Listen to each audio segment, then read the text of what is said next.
La France se tient aux côtés du Maroc, loyalement et fidèlement. Nous savons, Monsieur le chef du gouvernement, l'importance cruciale que la question du Sahara revêt pour votre pays. Et vous savez la clarté de notre position.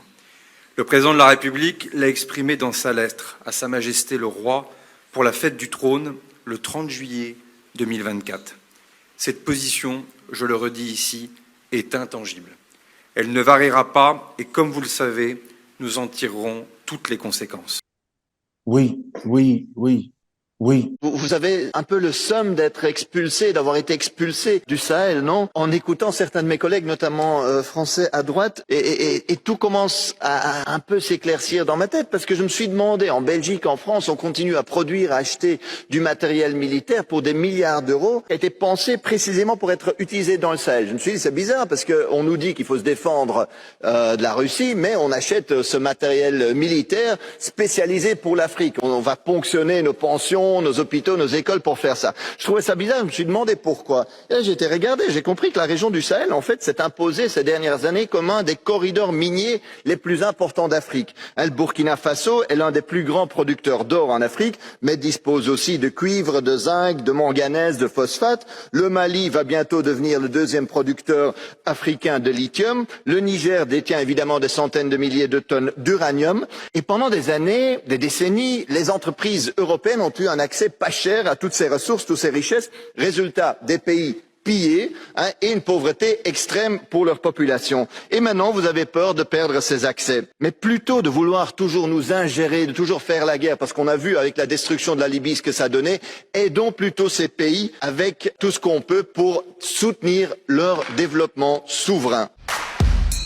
Quoi de neuf, docteur? La France se tient aux côtés du Maroc, loyalement et fidèlement.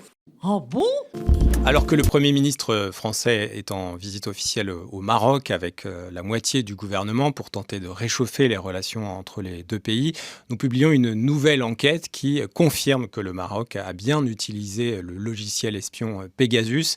Cette enquête, menée en coordination avec le consortium Forbidden Stories, s'appuie sur un témoignage exceptionnel et inédit, celui d'un ancien agent des renseignements intérieurs marocains. Il s'appelle Safir. Notre enquête confirme aussi que la justice française a identifié des traces de l'utilisation de ce logiciel espion sur les téléphones de 7 ministres et anciens ministres français, dont Sébastien Lecornu. La DGSE, le service de renseignement extérieur français, a aussi indiqué à la justice que le Maroc a bien utilisé Pegasus depuis 2017. Mais pour l'instant, aucun haut responsable marocain n'a été auditionné par la justice. Le Maroc qui a toujours démenti avoir utilisé Pegasus et qui, pour cette enquête, n'a pas répondu à nos questions. On parle beaucoup de nos rapports avec l'Algérie et je voulais, à l'occasion de France-Maroc, qu'on parle de nos rapports avec le Maroc. Comment vous les qualifieriez, nos rapports avec le Maroc, déjà historiquement? Ils sont exceptionnels, exceptionnels puisque je vais utiliser un terme un peu galvaudé, mais ce sont des pays frères. Le Maroc doit beaucoup à la France grâce à la colonisation, parce que la France a envoyé un de ses meilleurs enfants au Maroc. Il s'appelait Lyautey, Hubert Lyautey, un des meilleurs Français de tous les temps, un monarchiste en plus, qui travaillait pour la Troisième République et qui a pris soin du Maroc pour garder... Vous dites grâce à la France? Grâce à la France, oui, je l'assume. Je pense que beaucoup de Marocains c'est ce qui explique d'ailleurs que nos relations soient aussi intéressantes, c'est que nous n'avons pas le même ressenti que l'Algérie.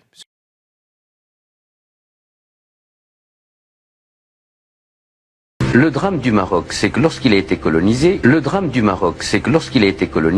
Maroc doit beaucoup à la France grâce à la colonisation, parce que la France a envoyé un de ses meilleurs enfants au Maroc. Il s'appelait Lyautey, Hubert Lyautey. Le drame du Maroc, c'est que lorsqu'il a été colonisé. Comment vous les qualifieriez, nos rapports avec le Maroc, déjà historiquement? Ils sont exceptionnels. Je vais utiliser un terme un peu galvaudé, mais ce sont des pays frères. Quel est le rapport justement de la population marocaine, Anna, avec le roi du Maroc, avec leur roi? Alors ils avaient plus peur du père. Ah bah oui. Voilà, c'est-à-dire qu'il y avait quelque chose d'assez dictatorial. Le père était tyrannique. C'était absolument, c'était un tyran. Violent et même cruel. Voilà, et il faisait Mais- peur, c'est-à-dire qu'il y avait, c'était quelqu'un. il faisait régner sur ces sujets une espèce de terreur. Sur la plage Gemma et Fna, ce que disait Karim dans son reportage, il y a 16 caméras, il y a la police touristique et sous les yeux de cette même police, eh bien, on voit des enfants embarqués par des adultes. C'est quand même ce qu'on voit en image. Shalom, bonjour, je suis en direct de l'aéroport de Marrakech pour accueillir nos frères et sœurs israéliens qui se trouvent de l'autre côté de la vitre. Ils sont là. Le premier avion israélien Israël a posé sur le sol marocain aujourd'hui. Un moment historique, un moment inoubliable. C'est un rêve qui se réalise pour des millions de Marocains. Juifs et musulmans, nous attendions ce moment depuis des années, nous attendions cet événement depuis des années, rassembler la famille marocaine de Tanger Al Ghouera. Et merci, merci, merci à toutes les personnes qui ont participé à ce mouvement de paix, à cet élan de paix, et surtout merci à Sa Majesté le Roi Mohamed VI.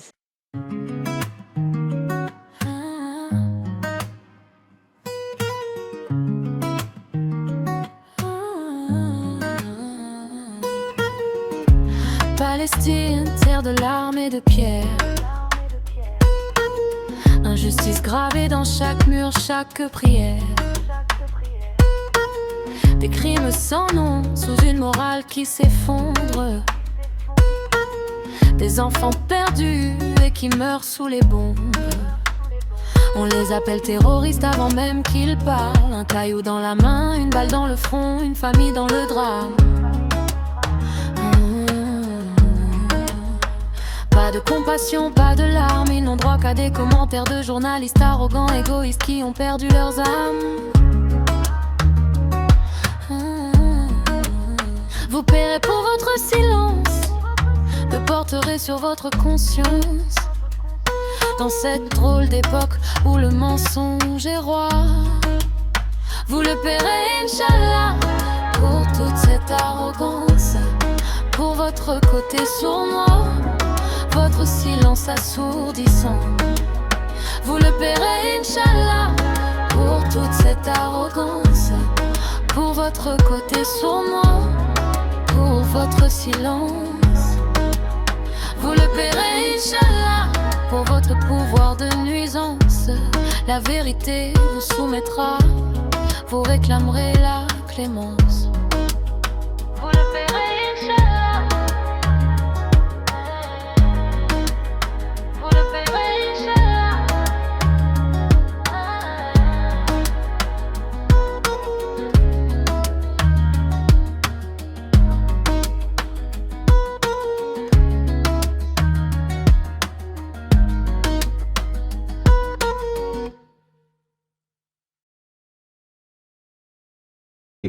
صافي والمواطن ديالي المغربي.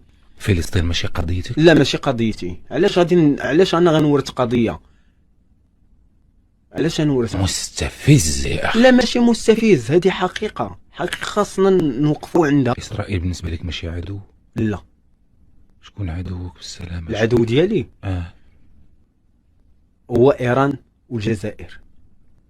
بيزار ديكولاس.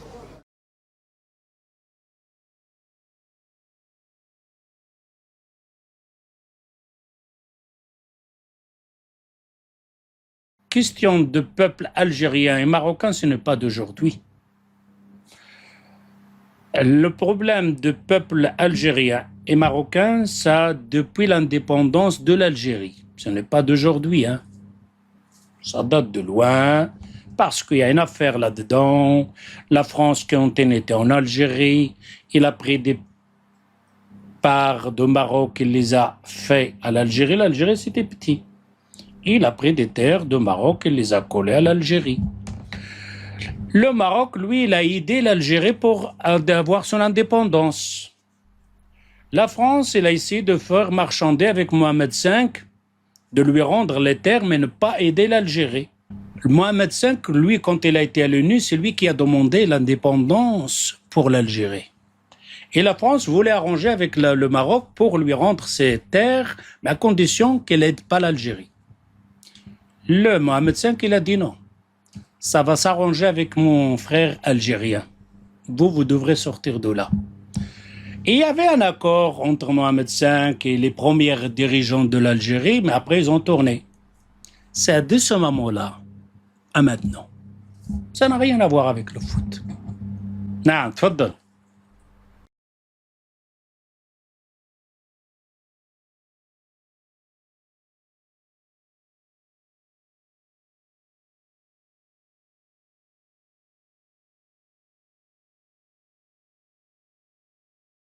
Petit Papa Noël, quand tu cesseras de verser ton fiel, n'oublie pas de parler du cannabis exporté, de la pédophilie et des frères délogés. Non, tfaddal. Vous dites, je ne m'adresse pas aux Arabes, je m'adresse aux Marocains. Alors c'est vrai que depuis les accords d'Abraham, le Maroc met en avant son héritage juif, renforce ses relations avec Israël. On le voit encore avec la compagnie Arkia qui va pouvoir faire des vols directs avec le Maroc. À l'inverse, par exemple, le discours officiel algérien en Algérie est très hostile à Israël. Est-ce que cette divergence traduit, selon vous, deux visions différentes du Maghreb? Mais ce n'est pas possible! Ce n'est pas possible! Croyez-moi, ce n'est pas possible! C'est catastrophique! C'est lent! C'est lent!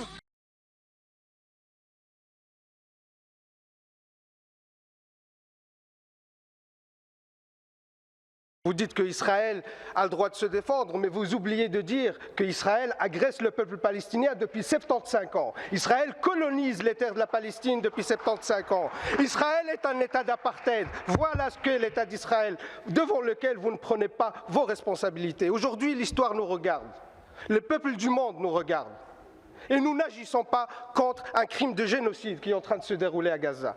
C'est ça que l'histoire retiendra, monsieur le ministre.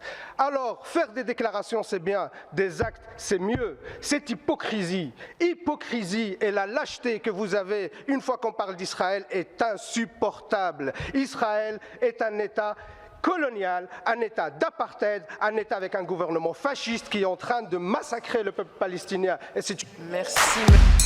Cette fois, c'est au tour de l'universitaire et chercheur marocain Mohamed Delbatioui de jeter une pierre dans la mare en révélant qu'au moins 4000 soldats marocains participent activement à l'agression barbare sioniste sur la bande de Gaza, et ce, en vertu d'une disposition de l'accord de normalisation entre l'entité sioniste et Rabat qui engage la partie marocaine à une coopération militaire. Un enlisement sans précédent dans une trahison décriée par les Marocains libres au quotidien. «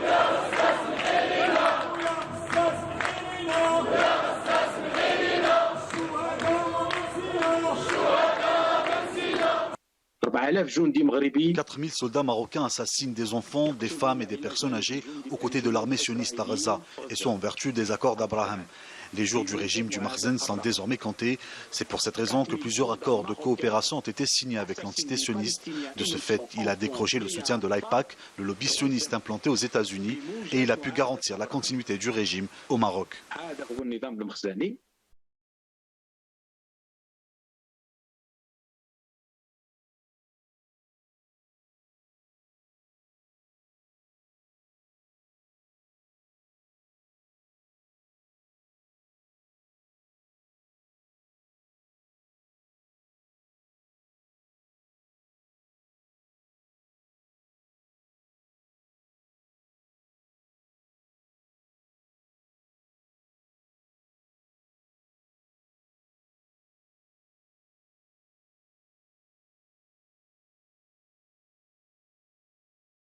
Nous sommes ici aujourd'hui pour dire au président du Parlement marocain qu'il n'a pas le droit de recevoir ici le sioniste qui a commis des crimes de guerre, de le recevoir ici sur la terre marocaine et encore moins au nom du peuple marocain. Nous sommes ici pour dire aussi qu'on continue la lutte et que ces accords de normalisation, nous les ferons tomber et que nous continuons à lutter pour que la Palestine soit libre.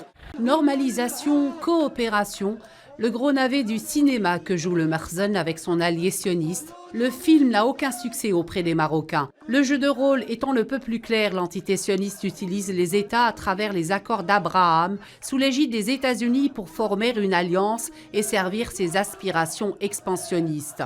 La visite au Maroc du chef d'état-major de l'entité sioniste, Aviv Kohavi, accompagné du chef des renseignements militaires, Hamid Sahar, reçu par les hauts gradés du Marzen, n'augure rien de prometteur ni de bon pour les Marocains.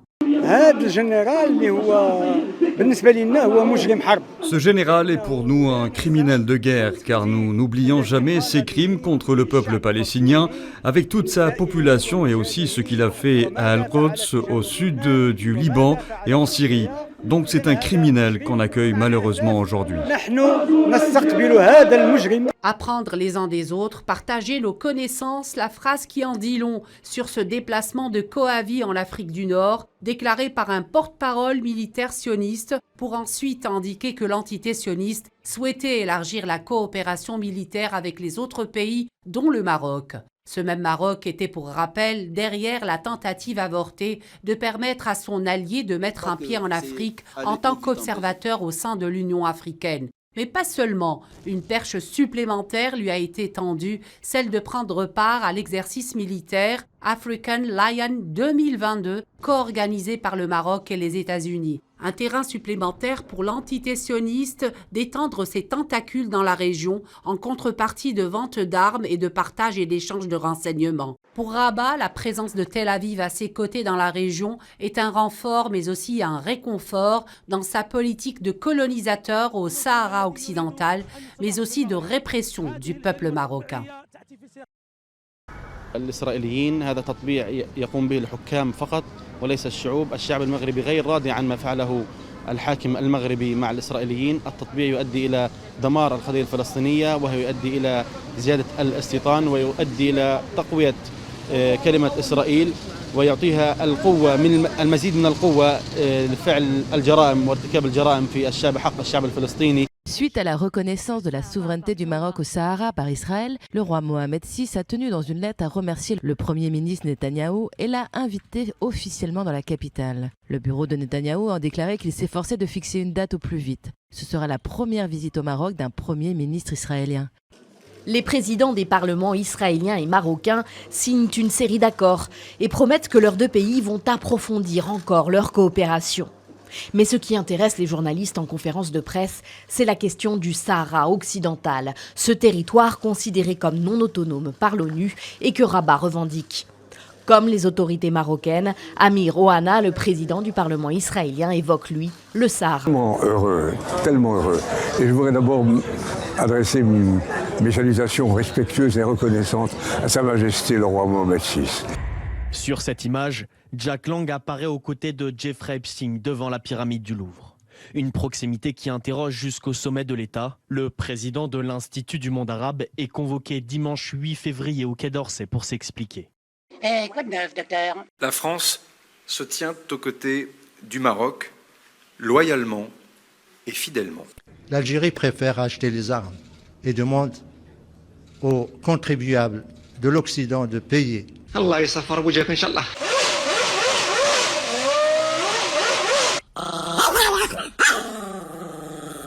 Donc si vous voulez que je dise 1, 2, 3 viva l'Algérie, bah en fait vous allez être très déçus. Tu parles trop, tu nous déconcentres, on est en train de bagarrer. Historique dans la relation franco-marocaine, nous voulons construire une relation d'excellence dans les domaines dont nous avons la responsabilité dans nos deux ministères de l'Intérieur. Je considère que le narcobanditisme doit être désormais envisagé comme une cause pour un combat qui est national. Parce que c'est une cause racine de l'hyperviolence, on le voit parfaitement, parce que ça peut menacer nos institutions jusqu'à notre souveraineté dans certaines parties du territoire, avec une corruption qui peut s'étendre. Celui qui fume son petit pétard le samedi, ce pétard-là, vous voyez, il a le goût du sang séché sur le trottoir. Je veux m'adresser aux consommateurs. Parce que trop souvent, on dit, voilà, on fume, etc., c'est du rétroactif. Moi, ce que je veux dire, c'est que un joint, il a le goût du sang. Il a le goût des larmes. Parce que derrière le joint, la coke ou d'autres drogues, il y a des réseaux, il y a des mafieux, il y a des gens qui profitent d'autres êtres humains, qui s'engraissent, qui font des fortunes, qui commanditent des crimes, des assassinats, de la pire des façons.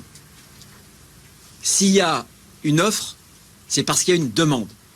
Il faut responsabiliser les consommateurs.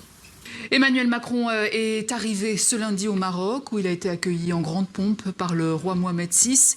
Je veux m'adresser aux consommateurs pour leur dire, vous qui fumez des joints, vous qui prenez des rails de coke, eh bien ce joint, ce rail de coke, il a le goût des larmes, mais il a le goût surtout du sang. Arrête la drogue!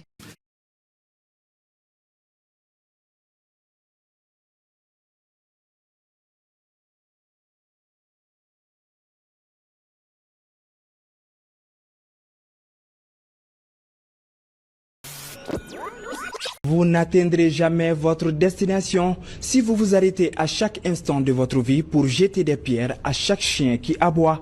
Alors concentrons-nous sur nos objectifs et avançons dans la vie. Mais il se passe des trucs que jamais tu verras en France, hein, comme cette policière qui danse carrément avec supporter algérien. C'est une belle image. Tu verrais un flic français avec le drapeau algérien dans les rues.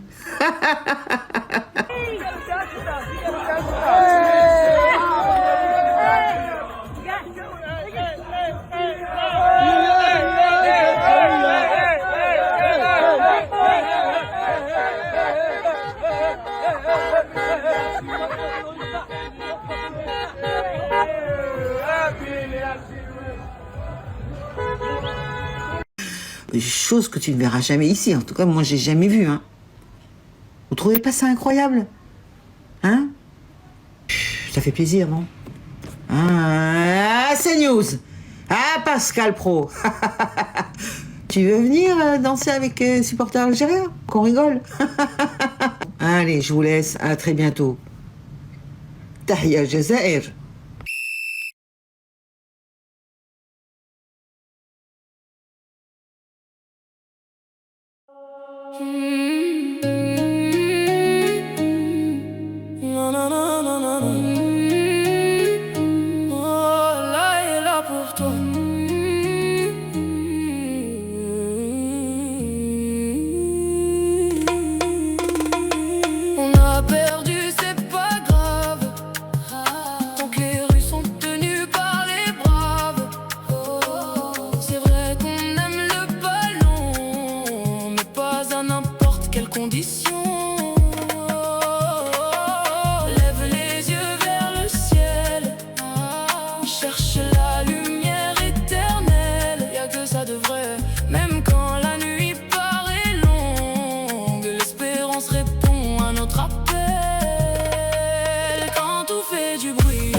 Ils ont pris le contrôle de la VAR.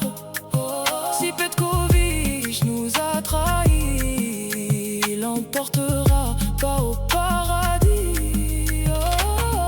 Lève les yeux vers le ciel, cherche la lumière éternelle. Y'a que ça de vrai, même quand la nuit paraît longue, l'espérance répond à ton appel.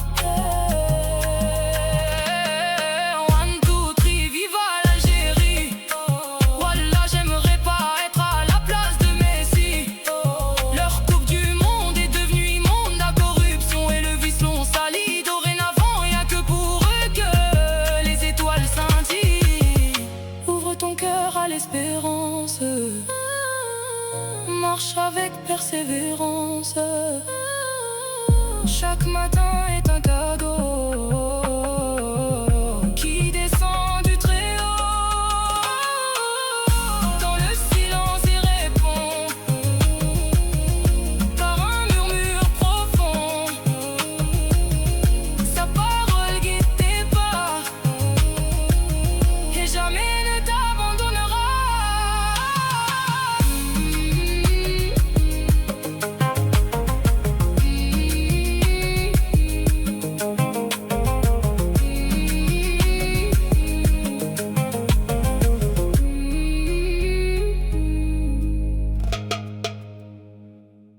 L'Algérie préfère acheter les armes et demande aux contribuables de l'Occident de payer. أنا عمر الهلال حزامة بلا سروال بغيت نغني غنية ما تضحكوش عليا لا ترامب ولا ماكرون كاين أنكل تبون طير طير يا هدهود قل له يفتح الحدود.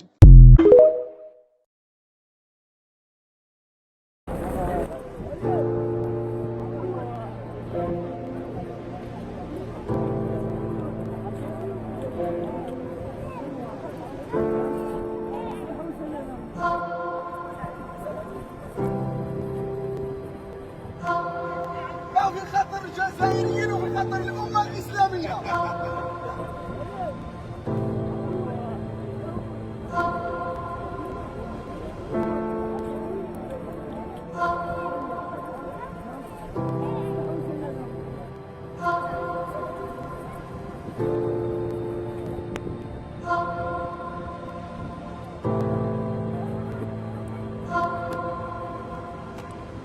The policy that I would recommend is the one that Ronald Reagan adopted toward Iran and Iraq.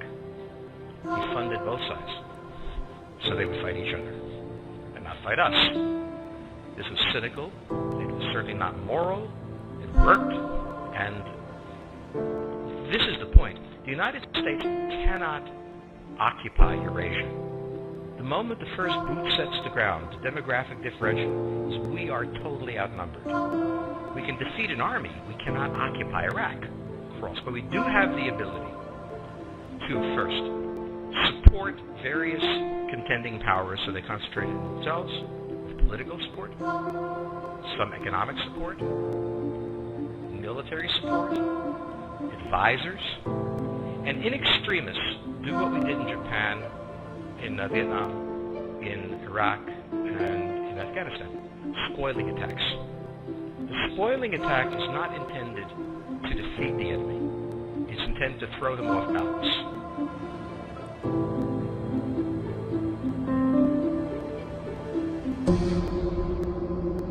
Hey, bouge pas face d'huître. Inspecteur Axel Foley, on m'a dit que tu t'es toujours pas abonné à Blé Division face de Libellule. Qu'est-ce que tu attends? Allez, clique.